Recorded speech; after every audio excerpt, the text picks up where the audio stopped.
ESPN fantasy football players, we have the best strategy to help you dominate your league mates, so we better pray that they're not listening to this right now. Today, we're going to break down quarterback, running back, wide receiver, tight end strategy. We're going to talk about the best picks on the board, the best values based on our rankings on the ESPN specific platform, and we'll do a mock draft at the end of this video showcasing everything we've learned. So, ESPN default scoring settings of PPR, 4 point per passing touchdown, 1 quarterback, 2 running back, 2 wide receiver, 1 tight end, and 1 flex. Pretty basic scoring settings on ESPN. Typically a lot more casual leagues, friends and family leagues will be on here. Most of the advice that we're going to be giving you guys in today's video will be based on that format and those scoring settings. So pretty shallow leagues. Maybe it's a 2 flex league, but for the most part, it will be pretty shallow. We also heard you guys loud and clear last year. A lot of you guys in the comments said, hey, Fantasy Pros ADP for ESPN is not the correct ADP. It goes off of Mike Clay's projections, Mike Clay's rankings when you're actually doing a mock draft. So those are the rankings we have loaded in this time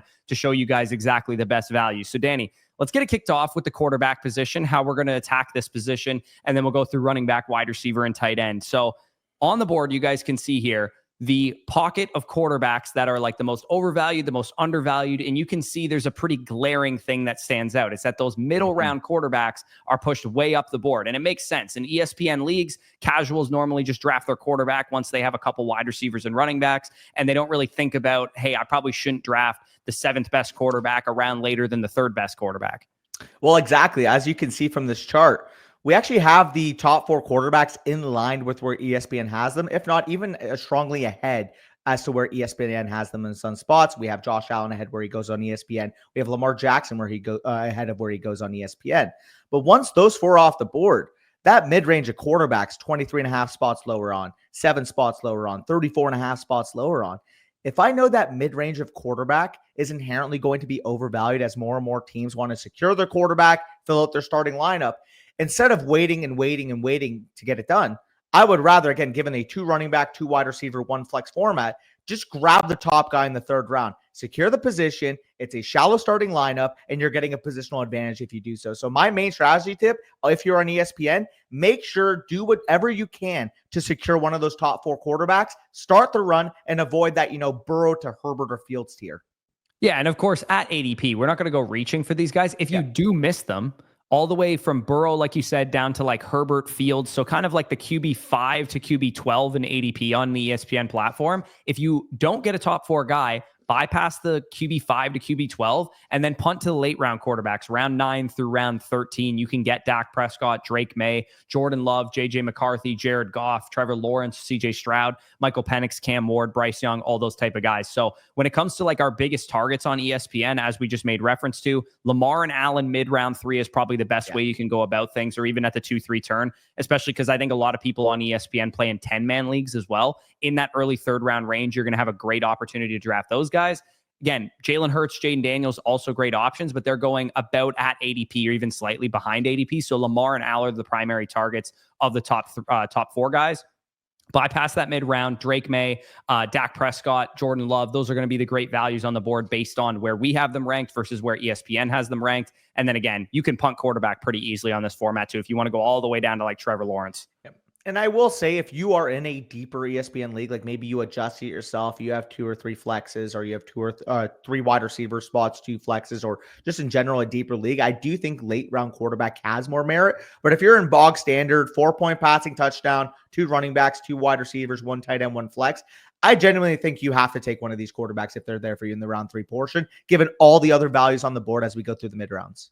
Yeah, and I could even make the argument that Lamar and Allen could be near at the late 2nd round, given what you're going to get at the end of the mid rounds and stuff. So let's talk about the running back strategy. And you guys can see, again, the running back draft board based on our FSC rank, which is a combine of my rankings and your rankings, and the difference between our rankings and ESPN. And then on the far right, you can kind of see what like their multi-site ADP is. So including Sleeper, NFL, and the other platforms there.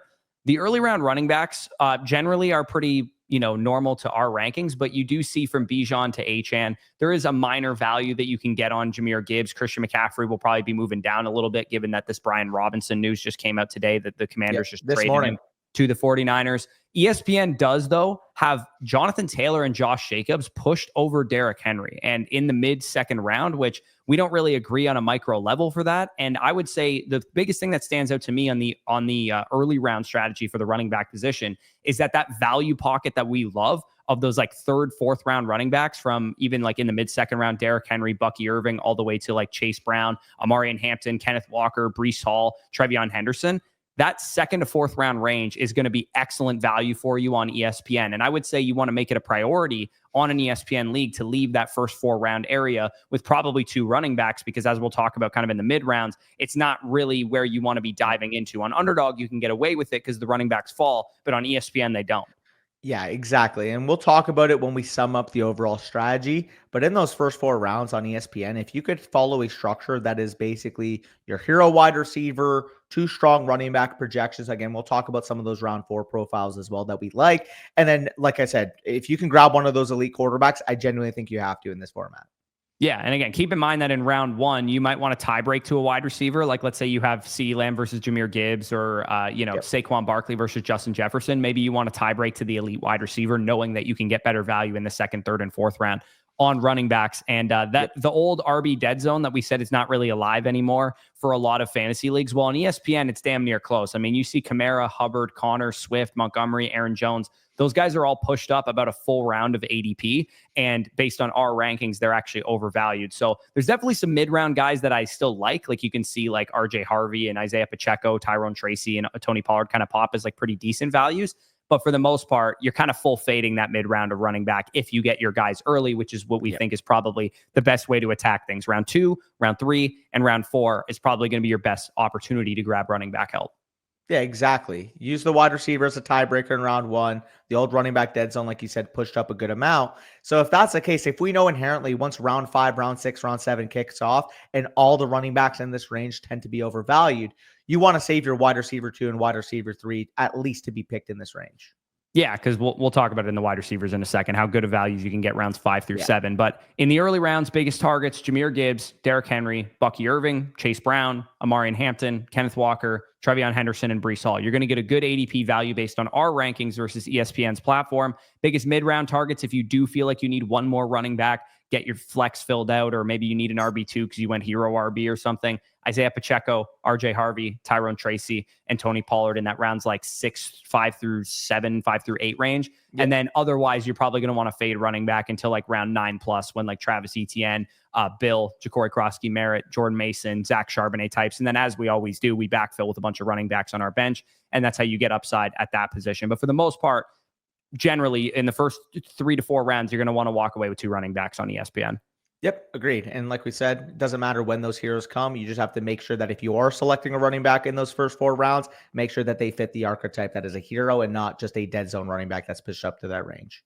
Yeah, for sure. So let's talk about the wide receiver position. Again, you guys can see another similar trend here is like, yes, there are some early round wide receivers that pop as nice value. CeeDee Lamb, Nico Collins, of course, Danny's favorite 2 receivers on earth. A nice value. Apparently you can get CeeDee Lamb at 106 on ESPN. So if you guys are picking at that 105, 106 range, you probably feel pretty good about getting CeeDee Lamb. And that's kind of that tie break to CeeDee in Jefferson as well that we talked about earlier. And then the 201 for Nico. I mean, if you're at the 1-2 turn, you can get him there. That's definitely great. And on ESPN specifically, Ladd McConkey is available in round 3. So if you guys are picking with an early pick and you're like, do I go with Bijan Robinson or Jahmyr Gibbs, or do I go with CeeDee Lamb or Justin Jefferson? Well, normally we said, hey, maybe tie break to the wide receiver. But if you know that Ladd McConkey is going to be there in round 3 because that's where he goes in ADP, that next group of wide receivers, you don't have to reach into the T. Higgins, into the Garrett Wilson, into the Marvin Harrison types if you know Ladd's going to be there. So that territory is something that I would plan for. If I was picking early in the board, I would probably plan to have Ladd McConkey on my team at some point, because in that early 3rd round range, he just simply should not be on the board.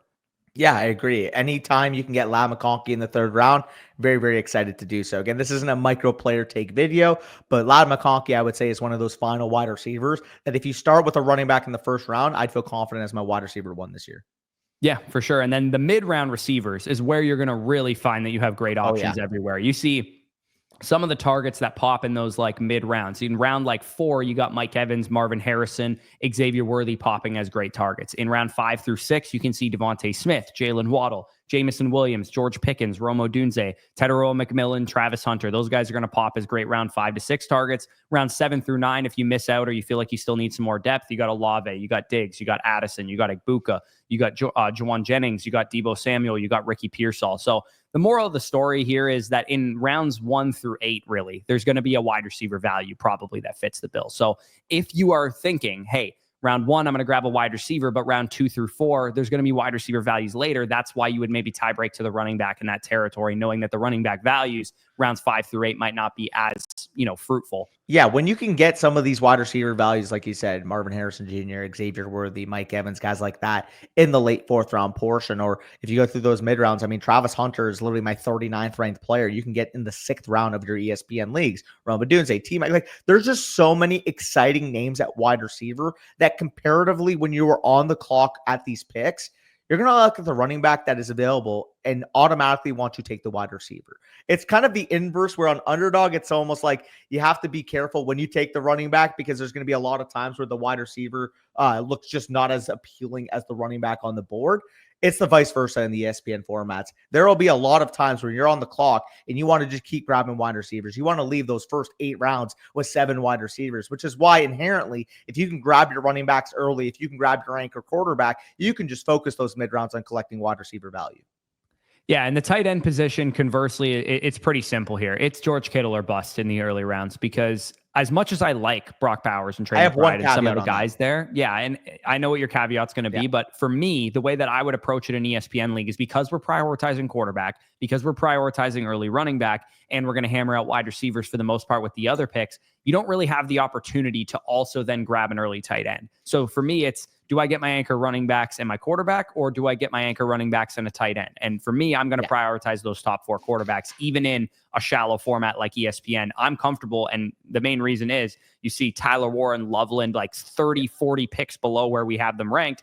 I know I can get those guys later. Yeah, it's a pick your flavor thing. If you want to start off, again, that's why we say elite onesie. If the elite onesie you want is a Josh Allen, is a Lamar Jackson, again, I would also feel comfortable taking Jaden Daniels in that mid-third. Perfectly fine. If your onesie is like, oh, shoot, I don't have to worry about tight end the rest of the year. Maybe you're not as high on Loveland and Warren as we are, and you say, hey, quarterback versus tight end, it's a top-heavy position either way. I'd rather bank on, Trey McBride posts by 11.5 targets per game, or Brock Bowers entering year 2 offensive player of the year upside, or heck, the cheapest of them all, the guy who was literally the tight end 1 in points per game last year with George Kittle. I would say, like you said, these top 3 guys clearly stand out, and I wouldn't be reaching up the board for the Sam Laporta, TJ Hawkinson types, because we personally do really like Tyler Warren and Colson Loveland in this site. Yeah, and like I said, the only one that actually pops in the first 8 to 10 guys in ADP is Kittle, as far as who we have ranked ahead of where he goes on ESPN. So that's why it's kind of George Kittle or bust for me in the early 4th round. If he's there and I don't have a quarterback, I didn't deviate for one, I'd be totally fine doing it for George Kittle and going late round quarterback. But generally, of the 2 onesies, the one that I'm going to spend up for is the quarterback position. So our biggest targets, like we said, we've talked about a million occasions. Tyler Warren, Colson Loveland, and Tucker Kraft go 30, 40 picks after where we have them ranked. Yeah, and that's the thing. If the quarterbacks go before your pick, I would also default to a tight end because no matter what, given the one flex format, I do want to leave with one of the onesies there. Yeah, for sure. And if you guys are playing with 2 flexes or 3 wide receivers or whatever, that would maybe change your strategy and be more willing to go with late round quarterback and late round tight end. But if you are using the base settings of ESPN, which is the 1 flex, 2 wide receiver, 2 running back, then yeah, you probably want to get at least 1 elite onesie. And like we said, we would prioritize a top 4 quarterback. So optimally, before we get into the mock draft, what is the strategy that you want to probably employ? The first 4 rounds, the best values are going to be either running back or wide receiver, but generally you're going to see that Jahmyr Gibbs, CeeDee Lamb, and Nico Collins, based on our rankings, are the best values on the board. And then rounds 2 through 4, as we said, maybe prioritize get an elite quarterback, maybe prioritize those running back positions, because in round 2, you see Derrick Henry, Bucky Irving, Chase Brown, and Ladd McConkey pop as the biggest values there. Yeah, exactly. And if I'm going through what I want my round by round strategy to be at this point, again, even though in round 4, those wide receivers, those 3 in particular, are our best values, because we want to leave with 2 running backs in the first 4 rounds before we have to worry about, catching up in the dead zone, worrying about those pushed up profiles. For me, the optimal strategy on ESPN You grab a wide receiver in round 1. It's probably going to be CeeDee Lamb by our rankings. Let's just say, Corey, what is your favorite draft slot in ESPN? Because for me, that 4 to 6 range feels very reasonable given kind of where we have our tier gaps. Yeah, knowing that Gibbs and Lamb will likely be on the board at between 4 and 6, where I have them ranked 3 and 4, I would say 4 to 6 is probably the best spot to pick from on this platform. So let's give like a little breakdown. If you were to hit the nuts, you're at the pick 5 portion. For me, that would look like CeeDee Lamb in the first round, say it's 105, 104, 106. Then in the round 2 portion, Chase Brown making it to you would be an absolute luxury. Round 3, you grab your onesie. Hopefully you can get a Josh Allen or Lamar Jackson there. And then for me in round 4, again, even though we don't have the craziest values relative to ESPN at the running back position here, I personally would want to grab a Trevion Henderson, a Breece Hall. Amari Hampton shouldn't fall. I mean, Amari Hampton might be there based on where he's going on ESPN. So he's listed at 37. It would be pretty much a pipe dream to expect him to fall to like 44, which is probably what you would need to happen. But if he were to slip a couple spots and you can get him in that 42 through 44 range, that's an absolute smash because, of course, we both have him as our number 24 player by consensus. I mean, even Kenneth Walker for the most part, too. Yeah, no, you're probably going to get good running back options in round 2, especially, and probably in round 3 or 4 if you don't get a quarterback as well. So by this list, like we said, we kind of tend to like the early portion of the board, but not 1 or 2. Usually we're going to get a good value there at the 4 to 6 range, and hell, maybe even in the round like of 7th overall, 8th overall slot if your league mates are complete sand eaters and let CeeDee Lamb or Jahmyr Gibbs fall to that point. And Collins is also a great value in the first round too. So picking at the turn like 11 or 12 is not the worst idea in the world either. So we're going to actually head into an ESPN mock draft. We're going to be drafting from the same team because it doesn't let you do, shared teams or 2 teams in the same practice mock draft, but we'll show you guys how it plays out. And we're going to pick from the 5 hole there and show you guys what it looks like. All right. So we're heading into the mock draft. Again, we are using ESPN's mock draft lobby to do this because I figure the best way to practice for your draft is it's a 3-part process. We say it all the time. Do underdog drafts to get ready. Use our Flock Fantasy mock draft feature because it's sharper ADP. You'll be, between those 2 platforms, you'll be preparing for the worst case scenarios. But then also make sure you're doing mock drafts on your own platform as well, because you do want to be aware of what is going where on ESPN, because if that's where you're drafting, then people in your league, like 70-80% of people are going to generally stick to ADP for the most part. For sure. Also shout out. Cheers, Corey. Yeah, shout out Miller Lite getting a little free ad in. But yeah, we're going to be picking at 105 here, and we're just drafting against the computer, against the default rankings. Again, this is essentially the rankings that are loaded in to the draft guide and the redraft rankings manifesto, so you guys can see exactly how this draft will play itself out. So we are on the clock here, and Saquon Barkley, Jahmyr Gibbs, CeeDee Lamb are the players available to us. Do we want to do what we kind of said and lean CeeDee Lamb just so that we know we're probably going to get nice values in the round 2, 3, 4 range for running backs? Knowing inherently where Derrick Henry, Chase Brown, those other running backs are listed, I feel comfortable in grabbing CeeDee Lamb, not having to worry about my wide receiver 1, getting that anchor there, and then kind of seeing what falls back to me at running back because, like you said, we do like the values on the board. Yeah, and in a vacuum, I'd probably take Jahmyr Gibbs. But again, we're drafting and strategizing specifically for the platform that we're playing on. If your league mates are going to draft based on ADP, which I would say 90% of you guys listening to this, your league mates are probably going to stick to ADP on the platform that they're playing on, then that gives you an exploitive strategy here. You can go in a direction where you can take players that are falling to you at a value. And Drake London, to me, stands out as the clear option as the best player on the board. He does. And I was trying to think, I'm like, okay, like, is there any way we could take Chase Brown, given it's a 1 flex? But when you get gifted an opportunity like that, I think you just do it. Now we have to change our strategy a little bit because we're going to need 2 running backs probably in the round 3 to 5 range. Yeah, and I think we could feel comfortable that we'll get 1 here. I mean, the quarterbacks are probably going to be on the board for us. Lamar just ended up going, but we do have Josh Allen on the board. So we could take Josh Allen and risk it a little bit on a running back falling back to us. Or we could just go with Amari and Hampton here, which is probably the thing that I want to do. In a two wide receiver, 1 flex league, I think grabbing the positional advantage now, knowing that they're not going to make it back, is big. Because even if we missed on Amari and Hampton, I still like a Kenneth Walker or I still like a Trevion Henderson type to make it back. So I genuinely do think in a two wide receiver, 1 flex league, having that advantage at quarterback is very, very valuable.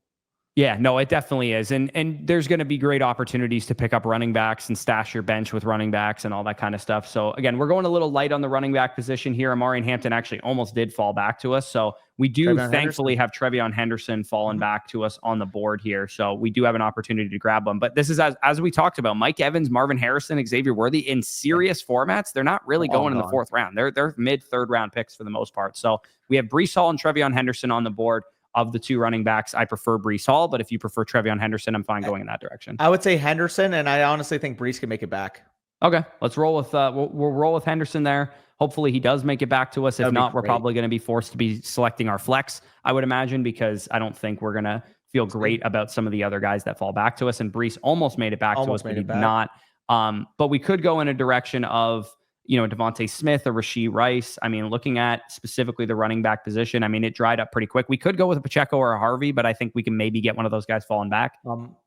Yeah, I mean, we could try to get one falling back. I'm perfectly cool going Harvey if we have to, though. Okay. Let's go with Harvey just in case he doesn't make it back to us. I personally would actually prefer Pacheco in a vacuum, but we are drafting this team together. Okay. So we'll roll with Harvey there to make sure we got our guys locked down. I mean, we have two rookie running backs, so we might want to take another running back later to make up for that, like a Tony Pollard who falls to us or something like that. But I feel good that knowing the receiver run that was about to happen, we might have Pacheco fall back to us. Not only the receiver run, we see Burrow at the 4-3, we see Mahomes and Mayfield in the 6th. We feel very validated that we got our Josh Allen in the 3rd. Yeah, no, for sure. And Pacheco did fall to us, but we do also have Pickens. I mean, we took Lamb, so maybe we don't want to overinvest in that offense, but Pickens is kind of like a bit of a tier break at wide receiver for me here. So I would say just go with Pacheco. If you want to go with Pickens, that's fine. I would say go with Pacheco because we also have like Ibuka and Adunze kind of listed lower down. Yeah, we do have that's the other thing that is so nice about this platform is that if you guys are drafting on here and you've done a million underdog drafts and you've been drafting on Flock Fantasy, you're going to go Ibuka goes in the 5th, 6th round on those platforms. So the fact that you can probably get him falling back. And again, how validated do we feel that these teams are reaching on 7th round quarterbacks when we took one in the 3rd round who's going to vastly probably outproduce those guys. So do we want to rip to the wide receiver position and grab George Pickens now? Yeah, sign me up. We were thinking about him at the last pick. Again, people might say, oh, could buy his Cowboys fan. It's like, hey, if I can get round 7 George Pickens, even Corey's all about that life. Yeah, no, I'm all about that too. Like I'm not at all opposed to taking George Pickens in the 7th round. I mean, he went at the 504 or 505 in our Flock League draft. So absolutely. Also feel validated. I feel like we got the exact tier breaks at running back we would have liked. Yeah, like I have Pacheco and Harvey in a tier with Henderson actually. So like in my rankings, those guys are all in the same tier for me. Yeah, and I have Henderson a little bit above. He's a top 14 running back for me, but I'm also just Henderson pilled. Let's go to wide receiver. I mean, we got to take Ibuka here probably, I would imagine, right? And then again, yeah, if you guys are drafting on ESPN and you know that you can get a Emeka Ibuka in the 8th round, it makes the decision to tie break to RJ Harvey, the decision to tie break to Isaiah Pacheco just that much more easy because it's so Ramondre Stevenson's going in a similar area to Emeka Ibuka. Like, why would I grab a running back? Went the pick after. Joe Mixon went the pick before. Yeah, for sure. And again, this is also why I'm comfortable punting tight end is because we could just take Tyler Warren right now, no problem, and the 905. And I feel honestly double just as tap good the about rookie Tyler tight ends. Warren as I do about some of the tight ends going way earlier. Let's just double tap the rookie tight ends in the next 2 picks if we can. I'm cool with that. I'm totally fine with it. Yeah, I mean, if you're getting Tyler Warren at the 905 on ESPN and Sam Laporta went at the 603 and, Mark Andrews went at the 704, Evan Ingram goes at the 706, it's like that's why we're bypassing like almost the tight end dead zone of like tight ends going in ADP round 5 through 7. It's kind of almost the tight end dead zone on ESPN. Yeah, also both of those tight ends did go. So unfortunately we couldn't double tap there, but with that being said, I mean, we still have value across the board. We could go with, Josh Downs. You can go with JCM. Like, I'll let you make this pick. I think Downs is probably the best available player for me. And I think we could probably get one of like ETN or Bill falling back to us. So at this point, the other thing with a 1 quarterback, 2 running back, 2 wide receiver, 1 flex, 1 tight end is that once you get to round 9 and beyond, you have absolutely no attachment to any of your picks hitting or missing. Like if you hit big on 1 or 2 of those picks in rounds 9 through 15, you feel great about that. You don't need to, be worried about missing on picks in this territory. We're swinging for all upside. Let's at running back, we could go like a Charbonnet. At wide receiver, we maybe could grab Braylon Allen too with the recent Brees Hall news. We didn't get I'm cool with Walker's kind of banged up in practice right now, so I'd prefer to go with Charbonnet, but it doesn't matter to me. Yeah, I'm cool with whichever direction you want to go here. Okay, let's roll with Charbonnet. And again, I we're like just it. going to continue to line our bench with running backs. And again, hopefully by this point in the video, your league mates maybe clicked off of it because they think we're morons or yahoos or something like that. So hopefully we do land the plane on this team. But I feel really, really good about how we built it out because our starters For in our sure. flex, we're going to be deciding between like Pacheco and George Pickens. And I feel really good about both of those guys. Agreed. I mean, we can just go with Braylon Allen here. I think there's upside Yeah, I mean, a the lot running back there. position is pretty much going to be the best available on the board. Or Dylan Sampson too. We could, yeah. Hopefully, I was going to say Samson probably with our next pick. And the other thing too is like when you're on a format like this, I think this is worth saying because a lot of people who play on ESPN maybe don't know this yet. You are not, if you draft Josh Allen, I'm not drafting a backup quarterback. If you draft even Tyler Warren or above, like we did, I don't feel the need to draft a backup tight end in a one flex, one tight end, two running back, two wide receiver. The waiver wire is going to have plenty of tight ends for you. If you really wanted to, again, you could take like a Mason Goddard or Taylor, a Ferguson who falls to you, but the tight Theo end Johnson been picked clean here, so I'm probably not going to go in that direction. And we want to see Dylan Sampson with this selection here. I feel really good about the way that we're just going to line our upside with our bench with upside. The only way Charbonnet finds our lineup is if he's starting for the Seahawks. And I know Dylan's made it this far in the video. We got you with the ESPN strategy. If you can have a team like this in your ESPN league, you're going to be feeling pretty nicey. Yeah. And I was thinking another upside pick here. I think if Luther falls to us, that seems like an easy one. I'll never complain about a big Luther Burton. Yeah. Like again, when at this point in the board, all you're going to be doing is drafting for upside. And Charbonnet, Allen, Sampson, Burton, you're going to know when to start those guys. Because again, they have to get into your lineup over Pacheco, over Pickens, over RJ Harvey or Trevion Henderson. The only way they get into your lineup is if Luther Burton breaks out and is a stud receiver. The only way they get into your lineup is if all these guys are just absolute studs here. Is it going to make you draft? It's going to make you draft the kicker and a defense. So you can go with your boy. I know the Rams have a nice opening schedule. Maybe they're on the board for me right now. Cardinals defense plays against the Saints week 1. I know that. The Rams have 3 very easy matchups to start their season. So off the top of my head, they're the defense that makes the most sense to me there. And then at kicker, I would say of the two of them, I actually probably should have drafted the kicker first. Because I think the great offense, great kickers dry up faster than defenses that you can stream. And I actually think of the two of them too, you can hit on an every week starter at kicker a lot easier than an every week starter at defense. I don't know if that's your opinion on it as well. Brandon Aubrey went the pick before us. I was going to say, I'm like, did he just like slide tremendously?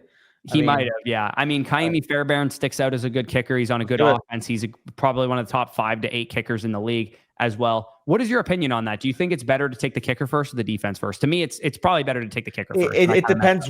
It depends what defense versus kicker relative is available for me.